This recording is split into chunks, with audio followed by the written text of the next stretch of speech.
Hello, xin chào tất cả các bạn. Hôm nay mình muốn chia sẻ đến với các bạn công thức làm món bánh dứa và dễ dàng thành công ngay lần đầu tiên các bạn thực hiện.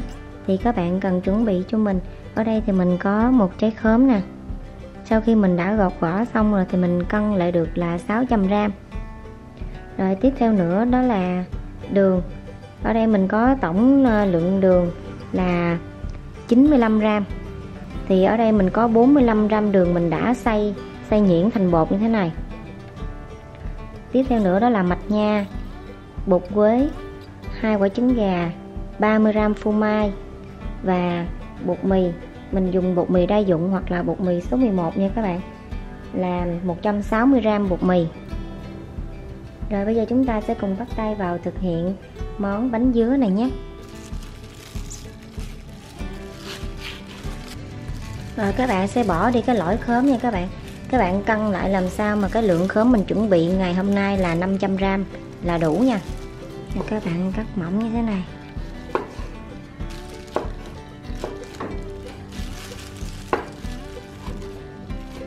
Rồi bây giờ mình sẽ đi sên nhân nha các bạn. Mình cho hết 500g khóm vào trong một cái chảo để mình đi sên. Cho vào đây 50g đường, 1/3 muỗng cà phê bột quế. Rồi các bạn sẽ cho đây 20g mạch nha nha các bạn. Đó, mình chỉnh cân về số 0. Rồi mình sẽ cho mạch nha vào.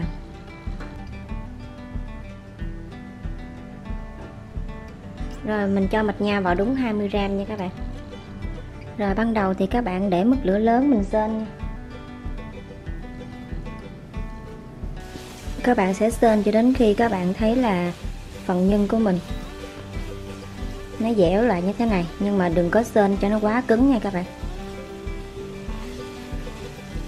Lúc này là mình đang giảm về mức lửa trung bình. Rồi các bạn sẽ sên cái phần nhân khóm như thế này là được rồi nha các bạn, dẻo lên như thế này, nhưng mà đừng quá cứng nha. Khi nó nguội nó sẽ dẻo hơn nữa. Như thế này là đạt rồi, mình sẽ tắt bếp ha. Bây giờ mình sẽ đi chuẩn bị phần vỏ bánh mình cho.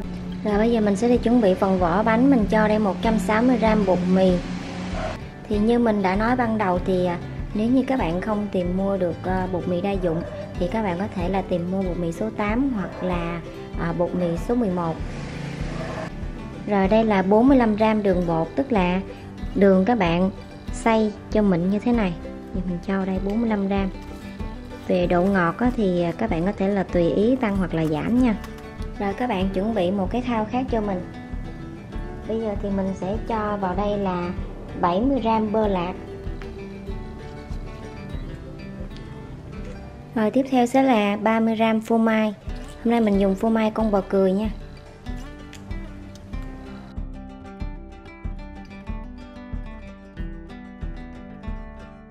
Tiếp theo các bạn sẽ cho vào đây một lòng đỏ trứng gà. Mình chỉ lấy lòng đỏ thôi nha các bạn.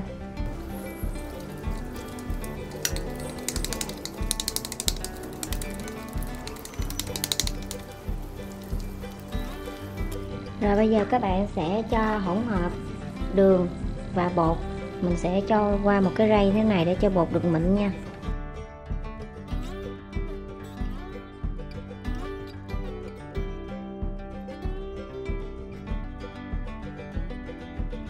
Rồi phần này thì mình sẽ bỏ đi nha các bạn.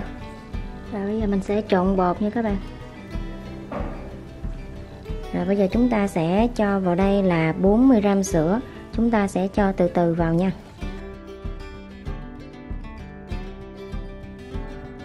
Rồi các bạn trộn đều. Lúc đầu thì lúc này thì các bạn thấy nè, đó, bột nè, nó hơi dính nha. Nhưng mà như thế này là được rồi đó các bạn. Mình sẽ nhồi thêm khoảng 5 phút nữa. Rồi mình sẽ cho vào trong ngăn mát của tủ lạnh. Mình làm lạnh khoảng 40 phút nha. Trường hợp mà các bạn nhồi bột quen rồi, mình làm nhiều lần mình quen rồi thì mình không cần phải canh thời gian nha. Các bạn chỉ cần nhồi cho đến khi các bạn thấy đó, bột của mình nó dẻo ra như thế này và nó rất là mướt như thế này ha. Rồi bây giờ thì mình sẽ cho vào trong một cái túi để mình bảo quản ngăn mát nha.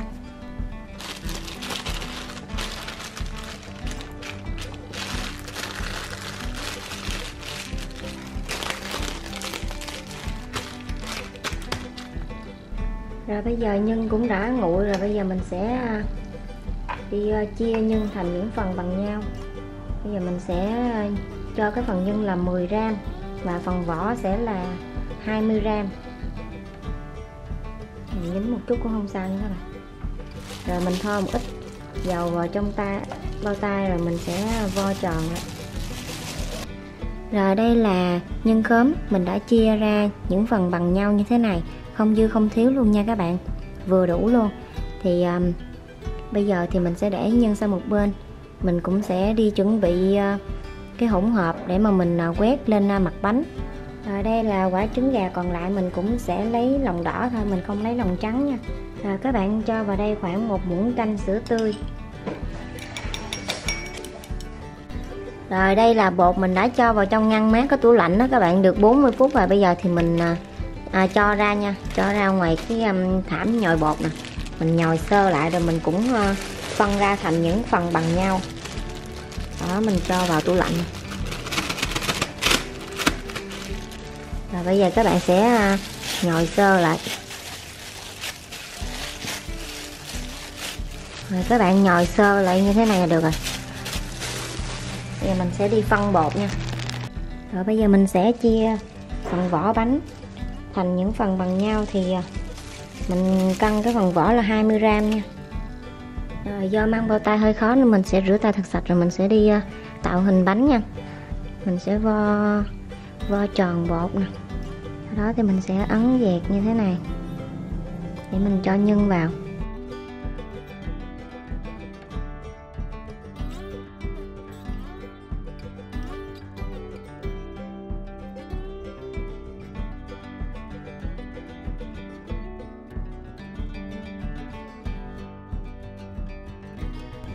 Rồi ở đây thì các bạn có thể là tìm mua cái khuôn hình trái dứa cũng được nha, nhưng mà do là ở đây mình tìm không có nên mình sẽ dùng cái bông này. Rồi các bạn dùng tay các bạn ấn xuống.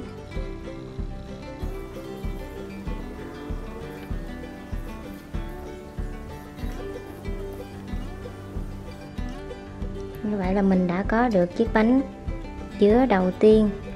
Rồi trường hợp mà các bạn không có khuôn để mình tạo hình bánh thì các bạn sẽ tạo hình bằng tay nha các bạn.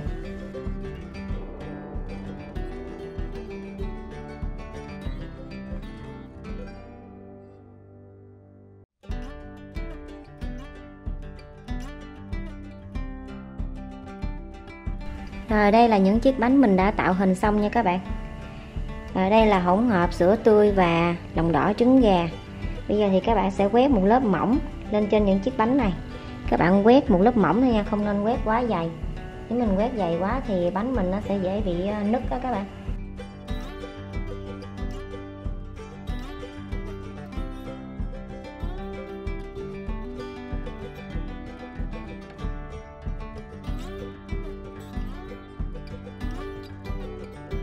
Rồi sau khi mình đã quét hỗn hợp sữa tươi và trứng lên mặt bánh rồi, bây giờ thì mình sẽ đi nướng bánh nha các bạn.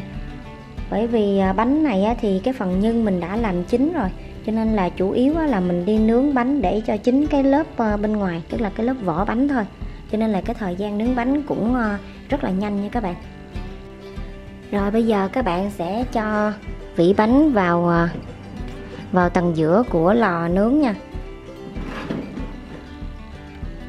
Rồi các bạn sẽ nướng ở nhiệt độ là 170 độ C.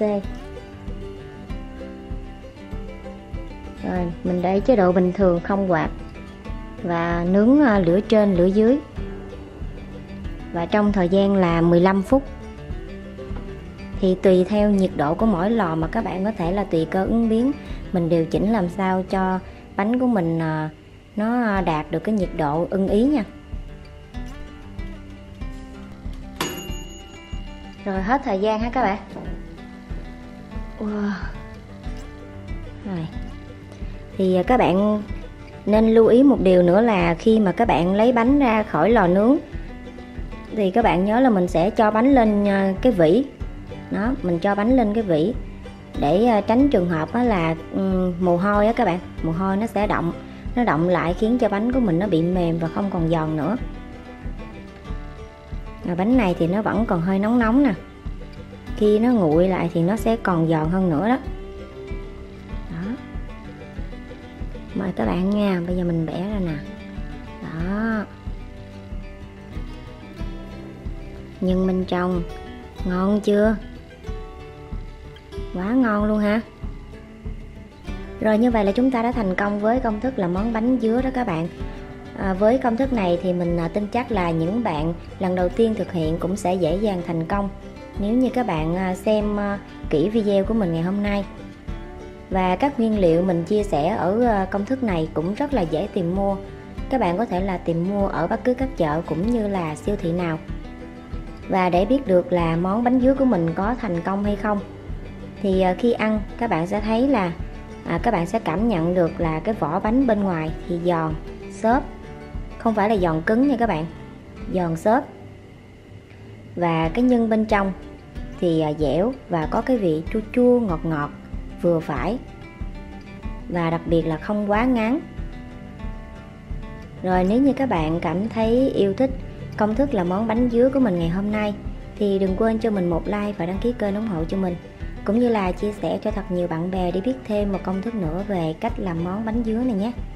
Mọi góp ý và thắc mắc của các bạn cũng có thể comment trực tiếp vào bên dưới. Mình sẽ dành thời gian nhanh nhất để phản hồi đến với các bạn. Một lần nữa chúc các bạn thành công và sẽ có thêm một món bánh ngon.